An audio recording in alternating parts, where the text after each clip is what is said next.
Okay, we are still in 1 Kings, believe it or not, and we are in chapter 8 this morning, more or less around verse 22. If you'll remember, we have managed to build the temple, and we've talked about all the events surrounding it until we about wore the subject out of all the feasts and things. So we've got the temple built this morning, and this time what we're going to deal with is Solomon's prayer of dedication as he comes in and does his final big speech, if you will, as he dedicates the temple. And that's what we want to look at today, and hopefully find some interesting things about how his mind was working, what he's thinking about as he's got this place built. And I suppose, since I can't do the thing that I just talked about, zap it up here, I got to at least try to give you a quick picture so you got it in your mind. There's the temple. Let's see, we got the wings over the, and we got all the little lampstands. Over there on the table.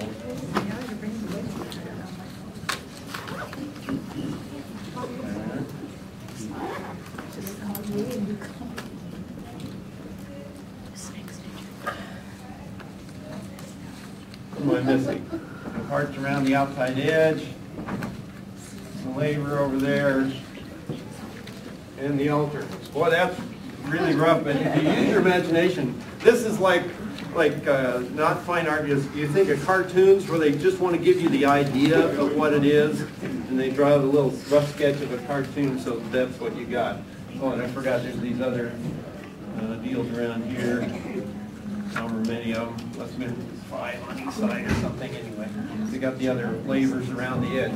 So you got this temple complex, today's dedication day, and it's hard to imagine how many people must have been around at the time. But you know, this thing, I got it over here in a corner, so I really can't draw the whole thing out.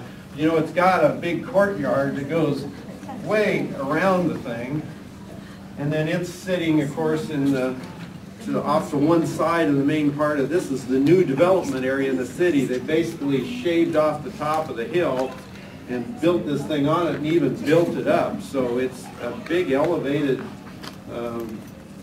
facility here. They used to bulldoze, right? I'm sure they did. Called donkeys and they had a bull and his name was Toast. Yeah. There's a few zillion people that served here. And so they built this massive stone courtyard area up and everything. And then people probably all over, I don't know how they even had a chance to hear. I don't know what the acoustics would have been like with everything that's going on, but we know that there were thousands of sacrifices that were made.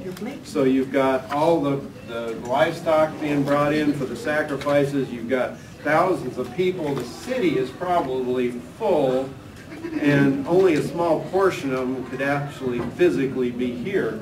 But if you just think of this whole area crammed full of people, and we've got Solomon, from Chronicles we find that he built a little platform here, just about head high. It's about 3 cubits, so 4.5 feet or so high, and about 7 feet square. And he's got this little platform, and he gets up on it in front of all the people. So when you come to verse 22, he stepped up on this deal. It's right out in front of the brazen altar. That's this huge altar that's there, and he's going to start this prayer of dedication, and we pick it up in verse 22. And so let's just start there and begin reading. Verse 22, Then Solomon stood before the altar of the Lord in the presence of all the assembly of Israel, and spread out his hands toward heaven. And he said, O Lord, the God of Israel, there is no God like thee in heaven, above or on earth beneath, who are keeping covenant and showing loving kindness to thy servants, who walk before thee with all their heart, who hast kept thy servant, my father David, that which thou hast promised him, Indeed, thou hast spoken with thy mouth, and hast fulfilled it with thy hand, as it is this day. Now, therefore, O Lord, the God of Israel, keep thy servant David, my father, that which thou hast promised him, saying, You shall not lack a man to sit on the throne of Israel, if only your sons take heed to their way to walk before me as you have walked. So, I guess one more verse. Now therefore, O God of Israel, let thy word, I pray thee, be confirmed, which thou hast spoken to thy servant, my father David.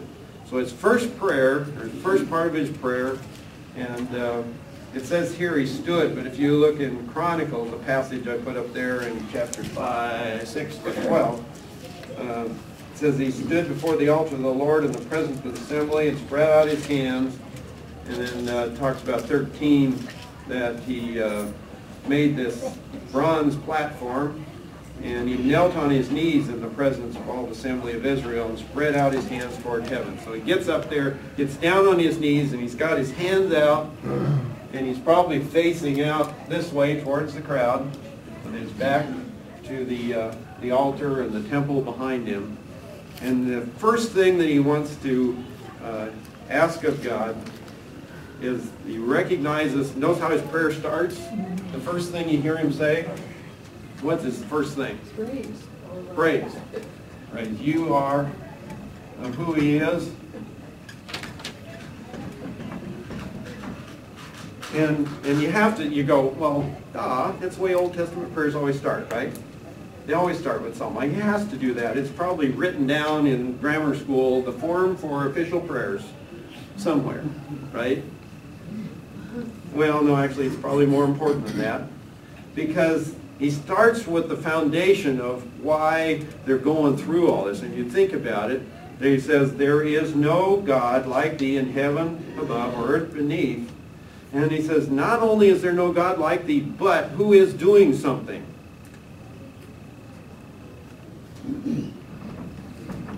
What's he doing? Keeping covenant. What does that mean? Doing what he says he will do. He said he made a promise, and he's going to keep it. He says not only is no God, there's this creator God out there, he's made a covenant promise, which we know is based upon himself, because he said he was going to do it. He says there's no one except you. And you are doing it and showing loving kindness.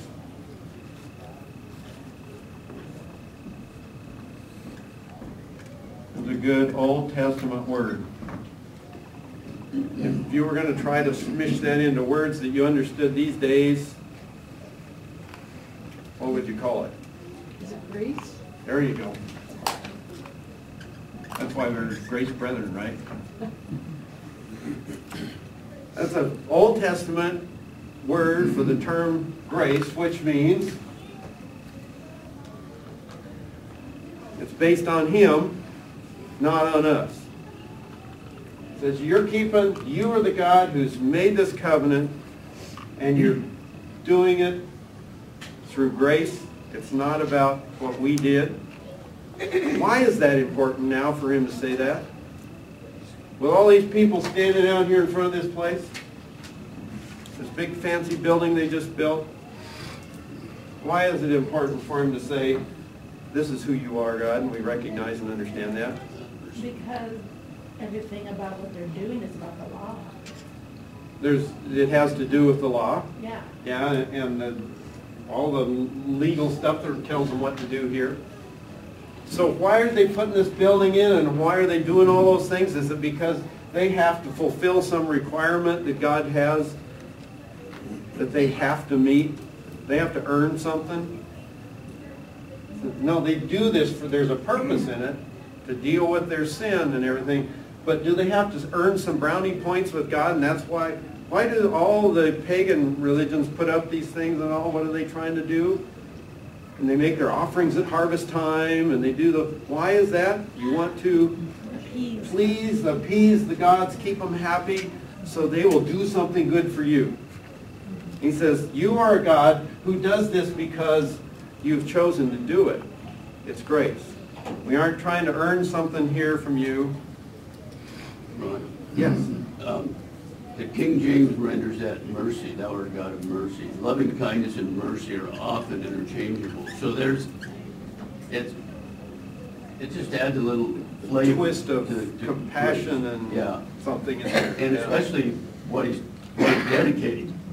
There, I'm going to meet with you at the mercy seat, and it's all Right about there, your sin. yeah, So, that's the place where I'll Yeah. be with you. Great, thank you. Without God's mercy, we wouldn't, Yeah, we wouldn't have anything. yeah, there'd be a big black spot right there. yeah, another black hole. Yeah. I can see though why, it's interesting because it was a struggle then and it's a struggle today.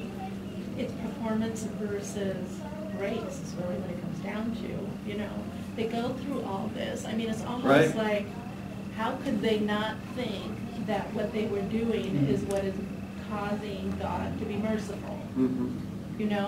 And yet they have to keep being reminded like we do today. Over and over and over again. Because, a lot of times we think we're saved by His grace, but we also have to live by His grace. And by the time you pop over to the New Testament, you got Pharisees and Sadducees who are experts at keeping up minutia and all this stuff, and they have totally forgotten that this is why it's here. They're all focused on this place and polishing the brass and keeping it all shiny and doing all these little minute detailed things, and they're all focused in on performance. And he starts it out saying it's not about that. And we understand that. Because performance cuts us up. It's all about whether you're looking here or looking out. We earned it. Yeah, somehow we earned it. Look at this beautiful place we built.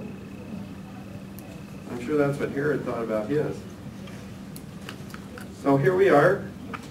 And of course, it says, and you're keeping your covenant and showing loving kindness to thy servants who walk before thee with all their heart. So then he says, this is who it's made with, those who walk.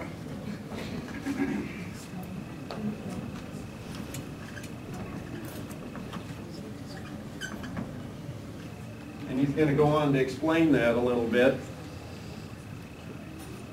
This ought to be a heads up to Pharisees and Sadducees, isn't it? Because if you don't come with this, what good is this? If you don't come in and come this way with all your heart, if you come in as just, okay, I got to do it, this is my duty somehow, I got to work my way through it, then is this effective? Does it do any good? Isn't there a passage, and I forget now where it is, he says, who demanded this of you, this trampling of my courts? This stuff makes me sick, he said, basically, my translation. And he said, you didn't do this. It wasn't that they were there and there was something wrong with being there, it was that they weren't there this way. So he breaks them in, and you have to wonder, how much of this is for Solomon talking to his God, which I'm sure it is, saying, I understand this, God, but when this thing I've built that I'm dedicating, that it's not about us impressing you, but he wants everybody here and out there to remember, we built this, it's not about impressing God. This is what he wants from us. He wants your heart. Doesn't need your performance, necessarily wants your heart. So then he goes on through and he talks about the promise that God has been faithful to keep with his father David, that he now is the one who is there on the throne, and he reminds everyone and himself, I think in verse 25, that you will not lack a man to sit on the throne of Israel, if only, here's part of the contract, this one does require something. He says, your sons will always be there if only they take heed to their way to walk before me as you have walked. Which is this way. That's what I want. If they will do that, they'll never lack a man to be on the throne. So right at the beginning, we got that. And he says, I get it. So now he asks that be confirmed, thou that which you've spoken to my father David, put a stamp on it, God, confirm that for us. Ron? Yes. It seems odd that he said, if only, because we know that the following kings did not walk with God with their whole heart. Isn't that interesting? In fact, even Solomon, by the end of his reign, has walked away from this. It just blows your mind that he's right there at this moment going, oh Lord, you know, this great promise, and all we just have to be faithful to follow you. And by the time he's hit the end of his reign, a few short years from now, he's going to have totally forgot that. And keeping his wives happy has taken precedence in that blink of an eye. So what does that mean? If only, because you know they didn't do it. Yeah, they didn't do it, and we'll see actually what, and it's funny because it's right at this moment as he's saying, if only, I understand that if only we'll do this, we can have this, and we can be that, and then listen to the next things he says. It's like the Spirit comes right in, and we've got a prophecy that's like a warning and a request of God all in one in these next verses. And there are 7 things, which is, remember the number 7? Every commentator I had actually mentions the number 7 here. There's 7 items that they list, and 7 usually means something to do with completion. It represents more that isn't mentioned in detail, but it maybe means about everything that could happen within this thing we're looking at. Or it could mean that it's divinely directed as well. So 7 is an important number in the Old Testament. And it begins with these 7 things that pick up with the first one in verse 31 as we get going here. And so we've got 7 issues that he says when it comes to this temple and relationship with your being with your nation Israel, here are 7 areas we want to ask you to be involved with. So here's the first one.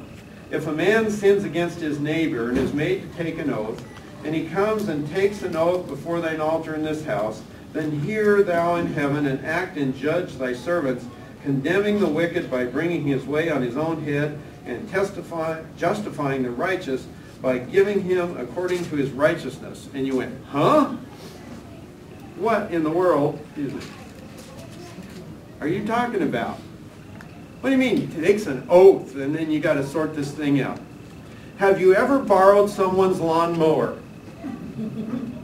You're going, what has this got to do with anything? Well, actually, it's right there in Exodus chapter 22, verse 6. If you have borrowed someone's lawnmower, I borrow your lawnmower to mow my lawn, and I bring it back to you, and when you left it with me, it was going, vroom! And when you got it back, it's going clunkety, clunkety, clunkety, clunkety, clunkety. And you're going, what happened to my lawnmower? And I'm going, I don't know, I just mowing my lawn, and when it got done, it's going clunkety, clunkety, clunkety. And you're going, you owe me a new lawnmower. I gave you a perfectly good lawnmower. And I said, it wasn't me.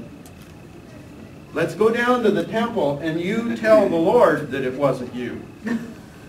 And we'll let him judge between us to see who. And it sounds funny, but it's actually Exodus 6. It's talking about if you loan your animal or if you borrow something of your neighbor's and it's damaged or stolen or whatever. It's between you and this neighbor as to what happened and who is right. Is it your fault? Is it his responsibility? And you go down, it says, God, when there is sin that's been done where I ran your lawnmower over this big rock and I didn't want to tell you about that. Or I forgot to put the air cleaner on and sucked it full of dirt and so the engine's not running good. Or, I didn't do something, but I'm telling you, it's not me. So he says, so when a man sins against his neighbor that way and he has to go down and say, wasn't me, he says, you, Lord, show who's at fault. Never happens these days, right? It's talking about, God, will you judge between, we should make a list, because we're going to get, I lost myself already. we've got it all dedicated here and praised. I went through that way too fast, sorry about that. But the first thing he says is between men in a some kind of agreement,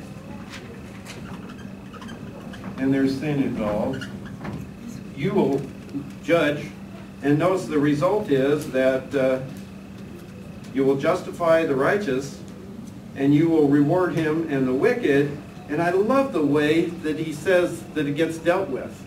Did you catch that? What happens to the wicked guy? The one that's lying to his neighbor? It's by bringing his way on his own head. Do you hear anything in there that says that the guy that's righteous gets paid for his lawnmower? Doesn't necessarily happen, because that's what we want to hear. That God will zap that guy and his money will roll out of his pocket and I'll get paid. And he says, you will justify the righteous, and that guy will get, he will bring on his head what his choices have brought him. Whether it's in this life or the next, God will deal with him. It's between him. And God, will you do that judgment for us? We trust you to do that when we bring it. So there's the first little problem. I need to back up just a little bit, because you're going to be looking at these going, okay, what's the big deal about this? I mean, yeah, they had problems, they had to settle them, and this is basically the court where you settled that. And we got to go way back to the day when they first, remember we have there's a little mini drawing here, goes in there. And we came in, here's the coastline up here. And we wandered around and around and around in the desert for 40 years, and we finally came up when we crossed the Jordan right there. And we came into this land of milk and honey. And what's that a picture of? Well, a whole bunch of old gospel songs and stuff, crossing the chilly Jordan at the end of life. It's moving into heaven. Canaan land, it's heaven. How many pieces in heaven do you know that have enemies? That have Philistines. That have problems between neighbors. Do you know in heaven, are we going to have this problems with our lawnmowers? Mine's going to run perfectly. All the time. It'll start when I pull the rope. Right? The pulling rope?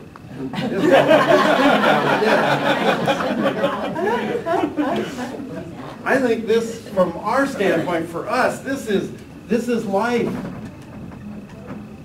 as a believer.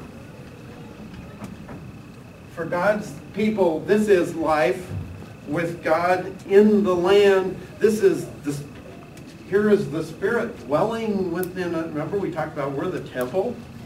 So this is life. So this is us. And this is today, and it applies the same way. When you get wronged by your neighbor, and he said, no, it wasn't me, how do you deal with that as a Christian? You go out and break his rotorbiller, right? Good luck with that. He says, let God handle that. Will God handle that? Will you get your money for your lawnmower? Well, maybe not. And maybe next time you'll say, I don't think I'll loan it out anymore. Or do you pack it? Or do you take it down here and you leave it with what God entrusted with it? So, there's one way. Then the next one is really interesting. It's nothing really like the other one. When thy people Israel are defeated before an enemy because they have sinned against thee, if they turn to thee again and confess thy name and pray and make supplication to thee in this house, then hear thou in heaven and forgive the sin of thy people Israel and bring them back to the land which thou didst give to their fathers. So the next one is, we're defeated by an enemy. Again, I'd argue there's no enemies defeating you in heaven. This cannot be a picture of heaven, because they got enemies, and sometimes they beat up on you. Anybody ever been defeated by an enemy in here? Oh, boy, let me tell you what. My enemy, there are demons alive in my computer. And they know, I don't know how to push its buttons, but let me tell you, it knows how to push mine. Kathy's back there with my hand up. I heard him in there last night, mumbling at his computer. I just did this on this program, and now it won't do it anymore. And it's, boy, you get out of fellowship so quick. Yeah.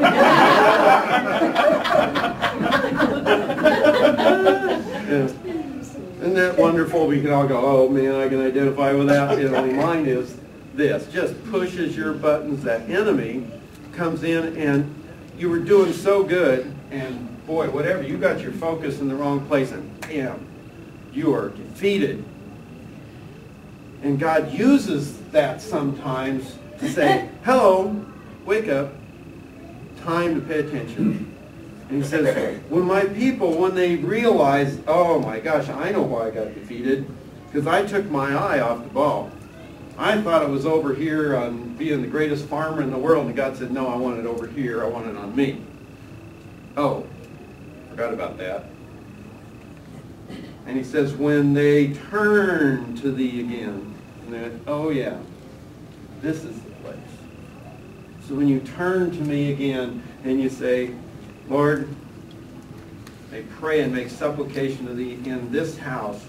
They come and they put that offering up here, and they put their hand on the head of that animal and say, I had my focus totally wrong, and I'm in fault, I'm sinned, and I want to turn out, and boy, it says, bring them back. So if they turn and pray and bring them back, hear from heaven, forgive the sin of thy people Israel, and bring them back to where they belong. There's another way he gets their attention. In verse 35. When the heavens are shut up and there is no rain. Why? Because they have sinned against thee, and they pray toward this place and confess thy name and turn from their sin when thou dost afflict them. Then hear thou in heaven and forgive the sin of thy servants and of thy people Israel, and teach them the good way in which they should walk, and send rain on the land which thou hast given thy people for an inheritance. You ever have a drought? Oh boy.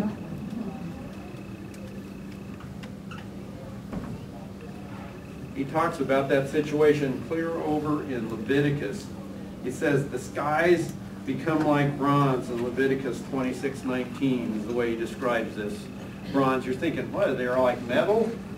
No, I think you're thinking about metal that's been in the fire. I don't know if you've ever been around a piece of hot iron or hot steel or hot brass that's been in the fire, and you can feel that heat radiating off of it. Because boy, when you are being scorched, when things are dry, when it's tough, when life just, there is no joy in that life, and you're trying so hard to make it work, and you're trying to scratch out that living, and it's not working. It says when you suddenly stop and realize, why is it not raining? It's been a long time since we had rain. It's just one drudgery after another, and it just goes on and on and on, and they suddenly stop and say, oh, maybe that's why. Now you can take this literally, I suppose, and the folks in Texas could be saying, oh Lord, what have we done that we're not getting rain? And there may be some value in that, because just because times have changed doesn't necessarily mean that God doesn't physically use things. Now that I think stepping over the line is when they say, well, God's judging those evil people by sending them tsunamis. I don't know if that's true necessarily either. But on the other hand, if he controls the weather, he can use it for whatever tool he needs to use it for. And clearly he uses drought, which leads to starvation in an agricultural economy like theirs. You ever been starved a little? It's a really good way for God to get your attention, isn't it? When you get clear down to the end and you're on, what is... or he can take you out that way too if you never turn. But he says if they turn, and then he says the way to get the rain, I thought that was really interesting. Of course, they confess thy name and turn from their sin. That's the first thing to say, Lord, we should be following you and not our own way here. But he says, what I want you to do, forgive them. Indeed, teach them the good way in which they should walk. That can apply to our spiritual lives too. We have a drought in our spiritual life. We're certainly starving. Yeah, because we're not in the it's Word, just not, praying. yeah, you're going through the motions. Now, they've been here doing all the temple sacrifices and stuff, but it's just not, it's not with that heart, and it's drudgery. You ever been that way where you had that responsibility in church? You have to do it because you said you were going to do it, but there's no joy in it. And everybody else, like, you're such a wonderful servant, you did that thing, and you did all this work, and everybody's so pleased with what happened, and you're going, glad I got that done. Nobody else has ever done that. But then, there's a great insert in our worship folder this morning about faith and feelings, and how apropos. But I'm just thinking also that he does want our heart, but it's not necessarily feelings, is it? Not necessarily always feelings. Feelings should follow. Right. Feelings are responders, and they ought to respond, and there might be indicators, but you don't want to totally go on. I mean, you can eat the wrong thing for breakfast, and it can affect your feelings a whole bunch. I mean, even, you remember the Christmas story, Scrooge talked about, you're seeing this thing because you ate a bad piece of potato, or you get upset, you know. There's a little truth in that things can affect your feelings and your emotions that don't necessarily truly reflect your heart, but they can be indicators. So you have to be careful between what you choose to believe and what you believe because... So what's the middle road there? Well, I think it's right here. It says, teach them the good way in which they should walk. Well, where does that come from?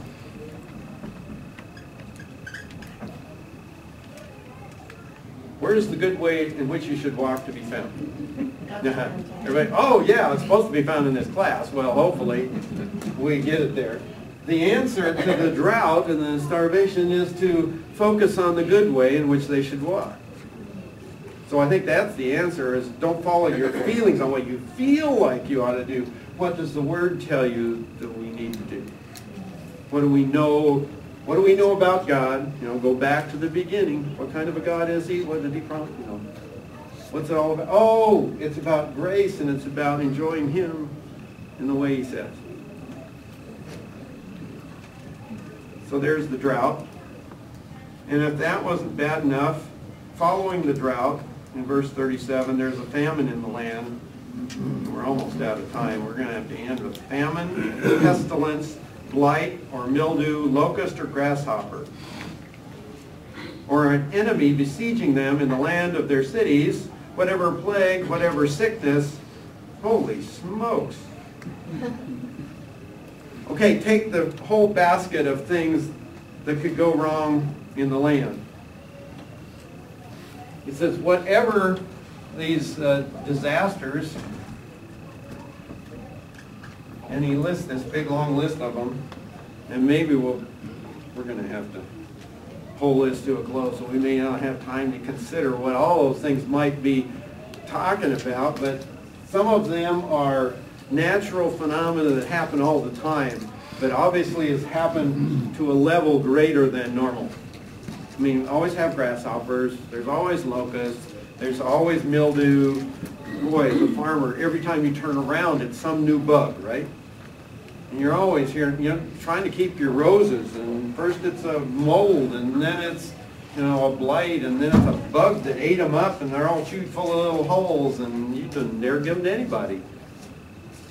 There's always something that's chewing on them, and that's normal to deal with a little bit of that all the time. But when all of a sudden it starts stacking up, and he says there's famine because it's caused by all these little things eating up your crops.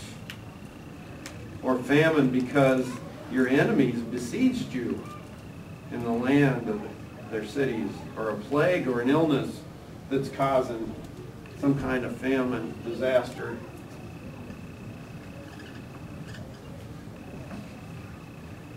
Then what? Whatever prayer or supplication is made by any man or by all of people Israel, each knowing the affliction of his own heart, and spreading his hands toward this house, then hear thou in heaven thy dwelling place, and forgive and act, and render to each according to all his ways, whose heart thou knowest. For thou alone dost know the hearts of all the sons of man, that they may fear thee all the days that they live in the land which thou hast given to our fathers. Did you catch that? It could be one man, or it could be the whole nation. He said, you know, you could be having some kind of a crop issue somewhere that doesn't affect the other part of the land. It might be one family. It might be one individual with an illness. It could be one person who says, you know the hearts, and rendered each according to all his ways. What in the world is that? Give it to him according to his ways. I wish I had a good Hebrew-cologist this morning. The one that I usually follow didn't help me on this one. Partly because it's written in these funny little scribbly things, and he's saying it's this and that, and it means, and he didn't describe it in English. So I went over my head. But what according to his ways? Next time I think we're going to pick up here again and look at that and say, what does it mean to have God deal with us according to our ways? I tend to think hard head. And God knows which button to push as well. That you want to be that way? Oh, we can deal with you according to your ways. How many times would you like to ram your head into that wall before you realize you might want to step to the side and go through the door? Just go right ahead. Well, I'm patient. I'll wait. I just got a sneaking hunch. I'll try to do some more research on that, but I got a hunch that that's what he's talking about, because he says, you know the hearts of the sons of men. Only you know. And you want the heart. It says, I am creating in you a heart that wants to know me. And remember, in the New Testament, it tells us that God has given us everything we need for salvation. He says he's given us the faith we need. And when we have accepted the Lord, it says he has given us good works that we might do. He's got everything prepared for us because he knows our hearts. He knows what we're like, and he knows what we'll love doing, and he'll know what we'll love serving, what we'll be good at. And he says, I'll wait for you. You try it your way. I got a tool to bring you around. As we close this, you know, these are all interesting as you get through them all. But put him in the context of what he's praying for. Doesn't that seem odd? He is celebrating God is here. The cloud just filled this place because the presence of God filled the Holy of Holies and spilled out into here. They couldn't even do service because God is dwelling with us. We ought to go, Yahoo, he's here.